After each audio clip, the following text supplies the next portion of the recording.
আমরা এবার আলোচনা করব গুগল স্যান্ডবক্স নিয়ে। গুগল স্যান্ডবক্স গুগল স্যান্ডবক্স কি?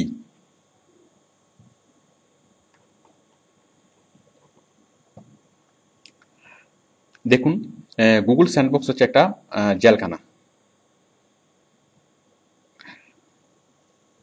কোনো সাইট যদি আইন অমান্য করে, গুগল যদি নিশ্চিত হয়, তাহলে গুগল পান্ডা দিয়ে তাকে হিট করে সার্চ লিস্ট থেকে বের করে দেয়। মানে গুগল যদি ক্লিয়ার হয় অথবা গুগল যদি নিশ্চিত হয় যে কোনো সাইট আইন অমান্য করেছে, তখন তাকে গুগল পান্ডা দিয়ে হিট করে, মানে তার অপরাধটা নিশ্চিত হওয়ার পরই তাকে শাস্তি দেয়। আচ্ছা, যদি এমন হয় যে গুগল সাসপেক্ট করছে যে সে অপরাধ করেছে, বাট এটা প্রমাণ হচ্ছে না, তখন গুগল কি করে? তখন গুগল তাকে স্যান্ডবক্সে নিয়ে রাখে। আমি বিষয়টা পরিষ্কার করছি। ধরুন, কোনো অপরাধীকে সাজা কিভাবে দেয়, মানে কোনো যদি তার অপরাধ সম্পূর্ণভাবে প্রমাণিত হয় যে সে অপরাধ করেছে, তখন জাজ তাকে শাস্তি দেয়। বাট যদি প্রমাণিত না হয় যে সে অপরাধ করতেও পারে, নাও করতে পারে, তখন কি করে? পুলিশ রিমান্ডের আবেদন করে। মানে সে অপরাধ করেছে কি করে না সে বিষয়টা এখনো ক্লিয়ার না, তখন পুলিশ কি করে? অধিকতর তদন্তের জন্য তাকে রিমান্ডের আয়োজন করে, মানে আবেদন করে। তখন ওই আদালত তখন 7 দিন অথবা 10 দিন অথবা 15 দিনের রিমান্ড মঞ্জুর করে। ওই রিমান্ডে নিয়ে তাকে খুব ভালো করে চেক করা হয়, খুব ভালো করে তাকে মানে জাস্টিফাই করা হয় যে সে আসলে কোনো অপরাধ করেছে কিনা, অথবা ভালো করে তদন্ত করা হয়, যেটাকে অধিকতর তদন্ত বলে। তো ঠিক সেম, গুগল যখন নিশ্চিত হয় তখন সে গুগল পান্ডা দিয়ে হিট করে, আর যখন সে নিশ্চিত হয় না, তখন সে এই সাইটটাকে কঠোর নজরদারির মধ্যে রাখে। মানে এই সাইটকে সে কোথায় পাঠিয়ে দেয়? গুগল স্যান্ডবক্সে পাঠিয়ে দেয়। মানে গুগল যখন সাসপেক্ট করে, গুগল যখন সন্দেহ করে যে কোনো সাইট আইন অমান্য করে উপরে উঠেছে, অথবা আইন উপরে ওঠার জন্য সে কোনো আনফেয়ার মিনস করছে, বাট কোনো কোনো স্পষ্ট প্রমাণ নেই, তো প্রমাণ যদি না থাকে সে হিট করে না, তখন সেটাকে কি করে? স্যান্ডবক্সে নিয়ে যায়, এবং স্যান্ডবক্সে নিয়ে সেটার উপর খুব কঠোর নজরদারি করে। এটা হচ্ছে গুগল স্যান্ডবক্স। এখন একটা সাইট গুগল স্যান্ডবক্সে পড়েছে কিনা, তার সিমটমগুলো কি কি?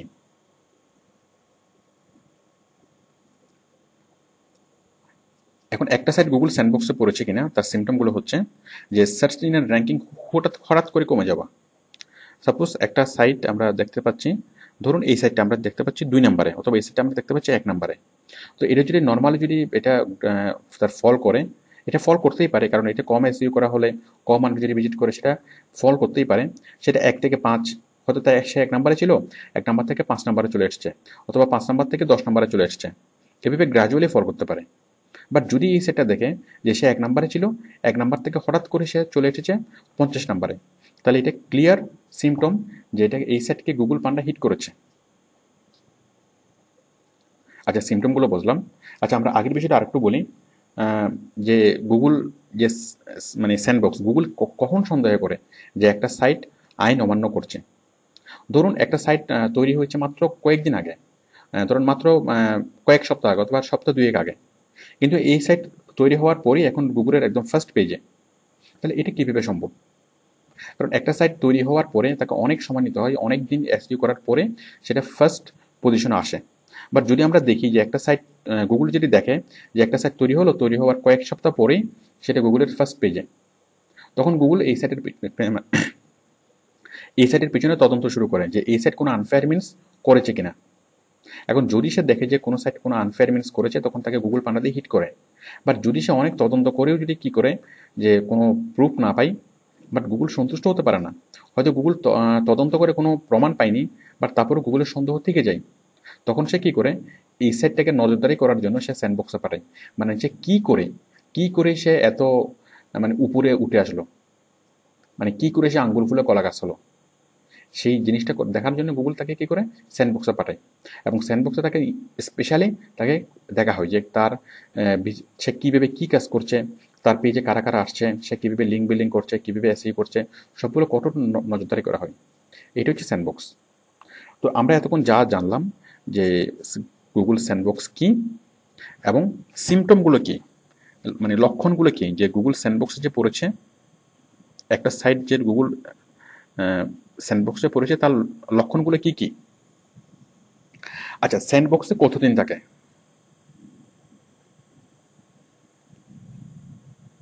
কতদিন থাকে?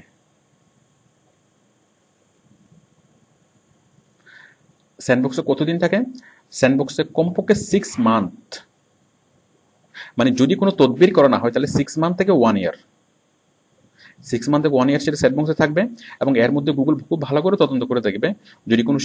যদি সে কোনো আনফেয়ার মিনস প্রমাণ না পায়, তখন সে অটোমেটিক্যালি আবার তার সে আগের র্যাঙ্ক গুগল তাকে ফিরিয়ে দিবে। আবার যদি এর মধ্যেই গুগল বুঝতে পারে যে সে গুগল আইডেন্টিফাই করতে পারে যে যদি সে কোনো আনফেয়ার মিনস করেছে, তখন তাকে আবার মানে তাকে গুগল পান্ডা হিট করে একদম সার্চ লিস্ট থেকে তাকে বের করে দেয়। তাহলে 6 মাস থেকে 1 বছর থাকে। আচ্ছা, আমরা যেটা বলছিলাম যে লক্ষণ কি, যে গুগল স্যান্ডবক্সে পড়েছে সেটার লক্ষণ কি? সেটার লক্ষণ হচ্ছে যে র্যাঙ্কিং দ্রুত নিচে নিচে নেমে যাওয়া। আর গুগল পান্ডা হিট করেছে সেটার লক্ষণ কি? সেটার লক্ষণ হচ্ছে একদমই সার্চ লিস্টেই থাকবে না। তাহলে আপনারা বুঝতে পারছেন যে গুগল পান্ডা এবং গুগল, এখন কোন একটা সাইট যখন গুগল স্যান্ডবক্সে পড়ে যায়, তখন বায়ার মানে দিশেহারা হয়ে যায়, ওই ওয়েবসাইটের মালিক দিশেহারা হয়ে যায়। কারণ স্যান্ডবক্সে পড়া মানে তার সাইটের র্যাঙ্কিং ফল করা। আর র্যাঙ্কিং ফল করলেই তার ভিজিটর অনেক কমে যায়, এবং ভিজিটর কমে গেলেই তার বিজনেস আশানুরূপ হয় না। তখন সে ওডেক্সে এসে বলে যে আমার সাইটের র্যাঙ্ক স্যান্ডবক্স হিট করেছে, স্যান্ডবক্সে চলে গেছে, এবং তুমি আমাকে উদ্ধার করো।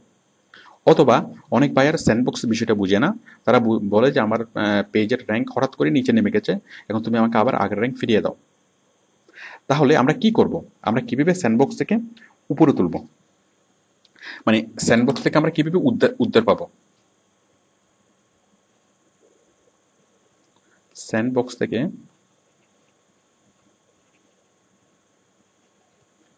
উদ্ধার পাওয়ার উপায়। তো স্যান্ডবক্স থেকে আমরা উদ্ধার কিভাবে পাবো? Very good. স্যান্ডবক্স থেকে উদ্ধার পাওয়ার উপায়টা সেম। আমরা গুগল পান্ডার যে কন্ডিশনগুলো আমরা গুগল পান্ডার যে কন্ডিশনগুলো আমরা পড়েছিলাম একটু আগে, এই গুগল পান্ডার কন্ডিশনগুলো স্যান্ডবক্সের ক্ষেত্রে অ্যাপ্লাই হবে। মানে সেম কন্ডিশন। মানে কোনো সাইট যদি গুগল পান্ডা হিট করে, সেই সাইটটাকে আবার গুগল র্যাঙ্কিংয়ে ফিরিয়ে আনার জন্য আমরা যে ট্রিক্সগুলো আমরা অ্যাপ্লাই করি, মানে যে কন্ডিশনগুলো আমরা মানে যে সিস্টেমগুলো আমরা অ্যাপ্লাই করি, ঠিক সেম বিষয় আমরা যে 14টা শর্ত আমরা আলোচনা করেছিলাম, যে ওই মানে গুগল পান্ডার, সেই গুগল পান্ডার শর্তগুলো মানে গুগল পান্ডা উদ্ধারের জন্য আমরা যে কাজগুলো করব, ঠিক তেমনি স্যান্ডবক্স থেকে উদ্ধার পাওয়ার জন্য আমরা সেম কাজগুলো করব। তাহলে আমাদের এটা খুব দ্রুত স্যান্ডবক্স থেকে উঠে আসবে। তো যদি কোনো তদবির না করা হয়, সেটা 6 মাস থেকে 1 বছর লাগতে পারে সে স্যান্ডবক্স থেকে উঠে আসার জন্য। আর যদি তদবির করা হয়, যদি আমরা কাজ করি, স্যান্ডবক্স থেকে উঠে আসার জন্য কাজ করি, তাহলে সেটা কয়েক সপ্তাহের মধ্যেই, অথবা 2-1 মাসের মধ্যেই সেটা স্যান্ডবক্স থেকে উঠে আসবে। তবে সেটা যতদিনই লাগুক না কেন, সেটা আমাদের হেডেক না, এটা বায়ারের হেডেক। আমাদের কাজ হচ্ছে জাস্ট স্যান্ডবক্স থেকে উঠে আসার উপায়গুলো জানা এবং সেভাবে কাজ করা। তাহলে স্যান্ডবক্স থেকে উঠে আসার উপায়গুলো কি? ঠিক সেগুলোই, যেগুলা ওই গুগল পান্ডা থেকে উঠে আসার যে উপায়গুলা। আসুন আমরা একটু চেহারা দেখি, গুগল স্যান্ডবক্স এবং গুগল পান্ডার একটু চেহারা দেখি। একটু চেহারা দেখার জন্য আপনি যাবেন গুগল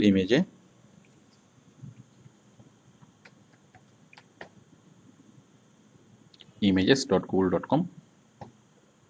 দেখুন আমরা স্যান্ডবক্সের চেহারাটা দেখি।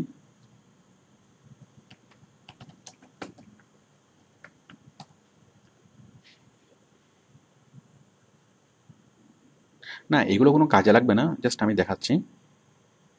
এই যে গুগল স্যান্ডবক্স, মানে বালির box, Google sandbox, Google sandbox.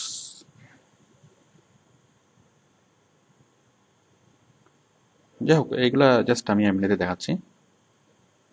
মানে আপনি বায়ারকে যদি কোনো স্যাম্পল দিতে চান যে আপনি মানে গুগল পান্ডার কন্ডিশনগুলো জানেন, তাহলে সেক্ষেত্রে আপনি ছবি হিসেবে এরকম একটা ছবি দিতে পারেন। তো যাই হোক, এই বিষয়গুলো আপনার আপাতত না বুঝলে চলবে, এগুলো নিয়ে আমরা পরে আলোচনা করব।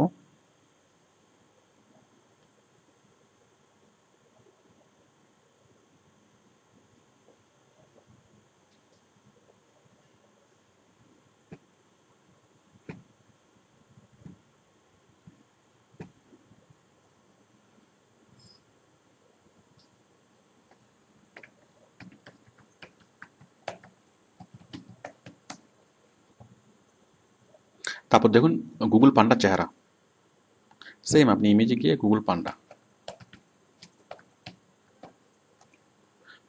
লিখে সার্চ করলেই গুগল পান্ডার চেহারা আপনি দেখতে পাবেন। দেখ এগুলো জাস্ট মানে স্কেচ করা ছবি, এগুলো কোনো বিষয় না।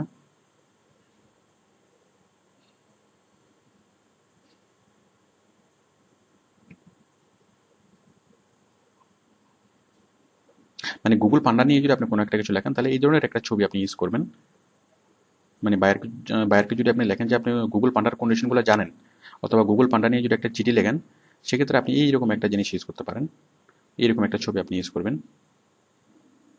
মানে এগুলো হচ্ছে গুগল পান্ডার জাস্ট গ্রাফিক্স, গুগল পান্ডাকে বোঝানোর জন্য এই ছবিগুলো ইউজ করা হয়। তো আমরা এতক্ষণ এই আপনি গুগল পান্ডার কন্ডিশনগুলো জানলেন। তো এগুলো জেনে আমাদের লাভ লাভ কী হবে? এগুলো জেনে আমাদের লাভ হবে, আমরা যখন বায়ারের কাজ করব তখন বায়ারকে বিশেষ করে কাজ পাওয়ার ক্ষেত্রে আমাদেরকে এই বিষয়গুলো খুব হেল্প করবে।